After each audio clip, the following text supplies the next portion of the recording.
The word ombudsman comes from Swedish man, meaning person, and ombud, who speaks on behalf of.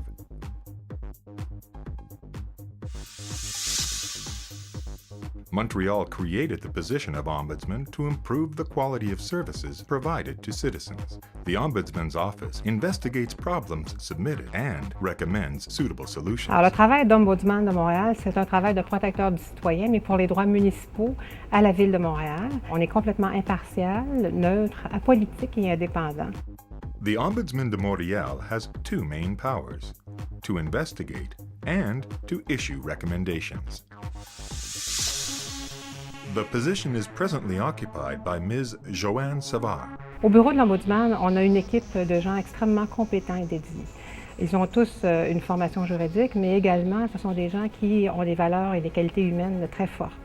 Il faut comprendre que pour faire le genre de dossier qu'on a, ça prend beaucoup d'empathie, énormément d'écoute, ça prend un bon jugement, ça prend de l'imagination et il faut aussi être un bon communicateur. The Ombudsman de Montréal's work normally begins when her office is informed of a problematic situation.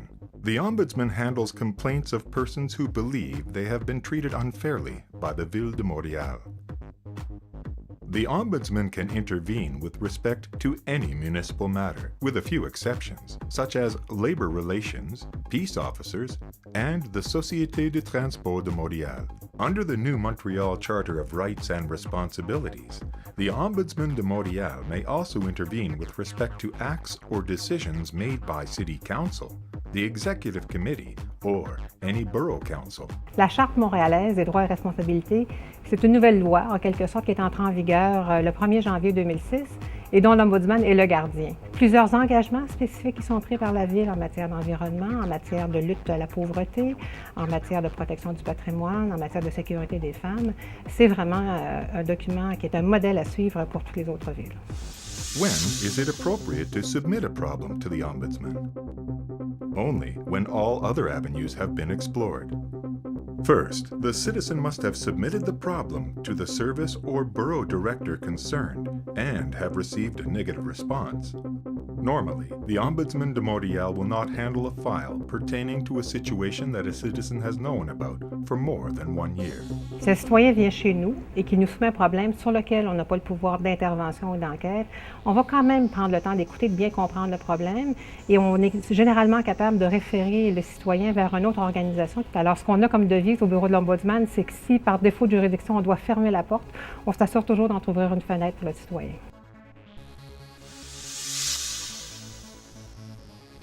When a person requests her intervention, the Ombudsman and her staff first take time to listen to the citizen in order to thoroughly understand their concern. An investigation is then made to establish if the request is justified. Alors, on fait une enquête, on se fait notre propre opinion. Et si on pense que le citoyen a raison de se plaindre, on va faire des interventions d'abord pour tenter de négocier une entente qui va régler la situation. Puis à défaut, on va mettre une recommandation qui va revêtir un caractère public. If the Ombudsman concludes the request is ill-founded or decides to end the intervention, she informs the person in writing and explains the reasons for her conclusion. The work of the Ombudsman is aimed at improving interaction between citizens and Montreal, identifying and resolving problems and correcting mistakes so as to prevent recurrences of the same problem. Overall, her goal is to improve the quality of the services provided to citizens. C'est un pouvoir moral extrêmement fort et je vous dirais qu'en pratique, à peu près 100% des recommandations qu'on émet sont acceptées par la Ville et sont mises en place. When submitting a request to the Ombudsman de Montréal, citizens must explain their problem and provide all information that the Ombudsman deems necessary.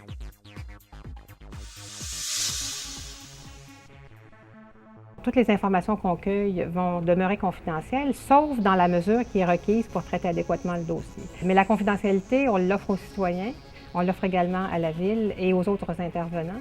The Ombudsman must issue a final written report on the outcome of each investigation. A copy is forwarded to the citizen who requested her intervention, to the service or borough director concerned, as well as to the general manager of the Ville de Montréal.